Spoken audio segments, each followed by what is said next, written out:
Halo, saya Soulina Handika Putri. Pada video ini, saya akan membahas rangkuman buku Big Data and Business Analytics untuk mata kuliah Bisnis Big Data. Pembahasan akan mencakup konsep Big Data, pemanfaatannya dalam berbagai bidang, hingga bagaimana data dapat membantu organisasi menghasilkan keputusan bisnis yang lebih baik. Kita mulai dari pengertian Big Data dalam dunia bisnis. Big Data bukan hanya tentang jumlah data yang sangat besar. Yang lebih penting adalah bagaimana data tersebut diubah menjadi informasi, kemudian menjadi insight, dan akhirnya digunakan untuk mengambil keputusan. Perkembangan internet, media sosial, perangkat mobile, cloud, dan sensor membuat data berkembang sangat cepat. Karena itu, kemampuan mengolah data menjadi salah satu bagian penting dalam transformasi digital.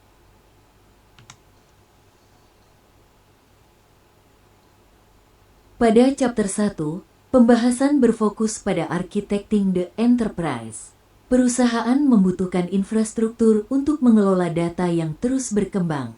Beberapa teknologi yang digunakan antara lain database, data warehouse, NoSQL, Hadoop, dan Big Data Analytics. Namun, teknologi saja tidak cukup. Perusahaan juga membutuhkan sumber daya manusia yang memiliki kemampuan analitik untuk mengubah data menjadi insight yang bermanfaat.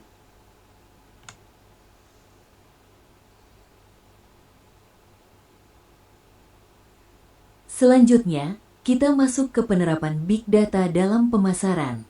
Data pelanggan dapat digunakan untuk melakukan analisis dan segmentasi.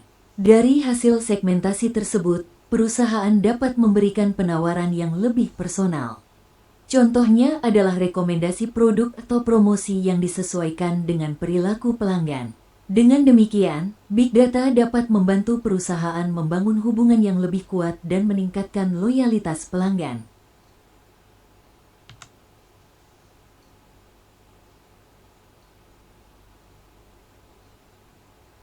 Pada online marketing, sumber data dapat berasal dari aktivitas digital. Contohnya adalah pencarian di internet, aktivitas media sosial, dan interaksi dengan iklan. Data tersebut dapat dianalisis untuk menemukan pola perilaku pelanggan. Machine learning kemudian dapat membantu memprediksi kebutuhan dan tren. Dengan cara ini, jejak digital dapat diubah menjadi informasi yang berguna untuk strategi pemasaran.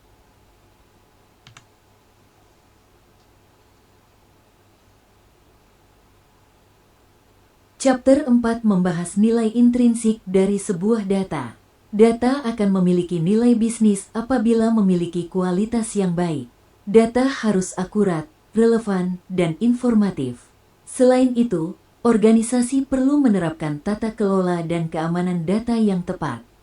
Jadi, semakin baik kualitas, governance, dan security, semakin besar pula potensi data untuk menghasilkan nilai bagi bisnis.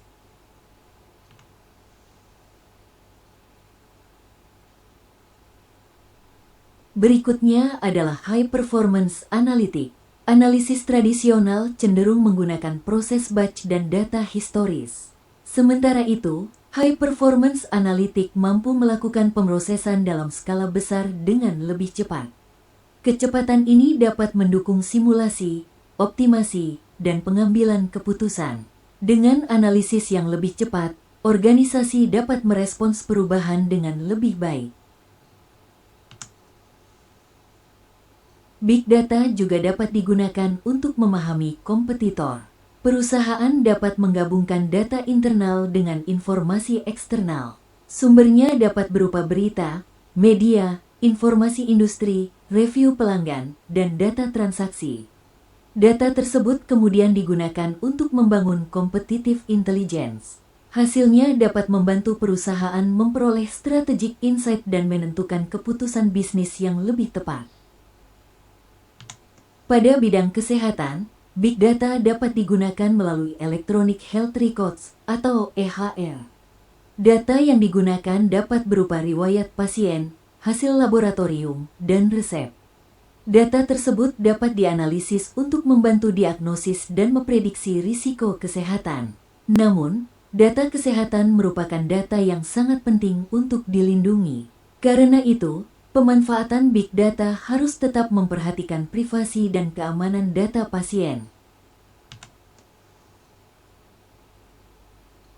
Big data juga dapat mendukung proses inovasi. Prosesnya dimulai dari data pelanggan. Data tersebut menghasilkan customer insight, kemudian digunakan untuk menghasilkan ide. Ide selanjutnya dapat diuji sebelum diterapkan menjadi inovasi. Dengan pendekatan ini, perusahaan dapat mengurangi risiko dan lebih cepat menyesuaikan produk atau layanan dengan kebutuhan pelanggan. Dalam bidang transportasi, big data dapat berasal dari GPS, sensor, dan kamera. Data tersebut dapat digunakan untuk menganalisis kondisi lalu lintas. Hasil analisis kemudian dapat mendukung traffic management, keselamatan, dan perencanaan infrastruktur. Dengan pemanfaatan data yang tepat, transportasi dapat menjadi lebih efisien, terhubung, dan aman. Salah satu manfaat utama big data adalah mendukung pengambilan keputusan. Prosesnya dimulai dari data. Data kemudian dianalisis untuk menghasilkan insight. Insight tersebut menjadi dasar untuk mengambil keputusan dan menentukan tindakan. Dengan pendekatan ini, keputusan dapat lebih berdasarkan fakta dan bukan hanya asumsi. Namun, big data tidak menggantikan peran manajer. Big data justru membantu manajer mengambil keputusan dengan informasi yang lebih baik. Chapter 11 membahas multivariate temporal data. Konsep ini berkaitan dengan data yang memiliki banyak variabel dan berubah dari waktu ke waktu. Dengan menganalisis data tersebut, kita dapat menemukan pola dan anomali. Machine learning juga dapat digunakan untuk menemukan pola yang sulit terlihat secara langsung. Hasilnya dapat membantu meningkatkan kemampuan prediksi organisasi. Selanjutnya adalah large-scale time series forecasting. Forecasting menggunakan data historis untuk memprediksi kondisi di masa depan. Prosesnya meliputi penggunaan data historis, pembangunan model, validasi, dan menghasilkan forecast. Penerapannya dapat digunakan pada penjualan, keuangan, energi, transportasi, dan manufaktur. Forecasting membantu organisasi menjadi lebih proaktif dalam menghadapi perubahan.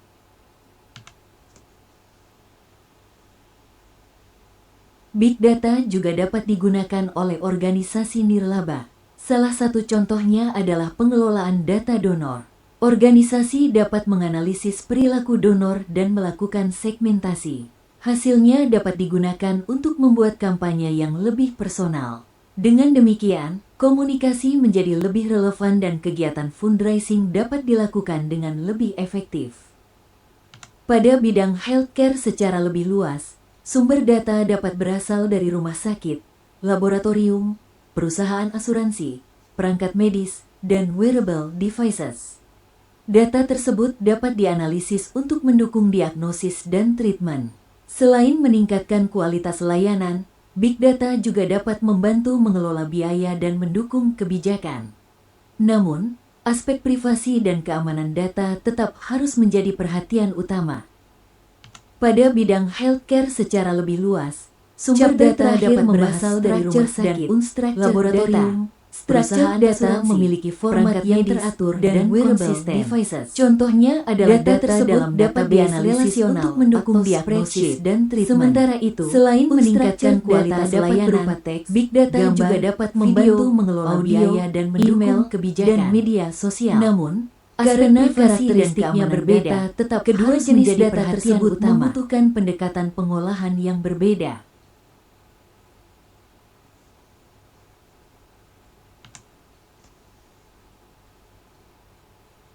Jika seluruh chapter dirangkum, terdapat satu alur utama.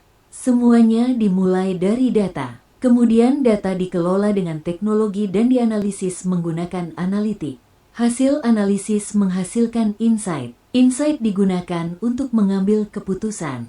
Dan keputusan tersebut diharapkan menghasilkan bisnis value. Inilah hubungan utama antara big data dan bisnis analitik. dapat membantu menghasilkan keputusan yang lebih cepat dan objektif. Keempat, teknologi membutuhkan dukungan manusia dan budaya organisasi. Dan kelima, organisasi harus memperhatikan governance, kualitas data, dan privasi. Jadi, keberhasilan Big Data tidak hanya bergantung pada teknologi. Keberhasilan tersebut membutuhkan perpaduan antara data, teknologi, manusia, analitik, dan tata kelola. Demikian rangkuman mengenai Big Data and Business Analytics. Dari pembahasan ini, dapat disimpulkan bahwa data memiliki nilai ketika mampu diubah menjadi insight. Insight kemudian digunakan untuk menghasilkan keputusan dan tindakan yang memberikan nilai bagi organisasi.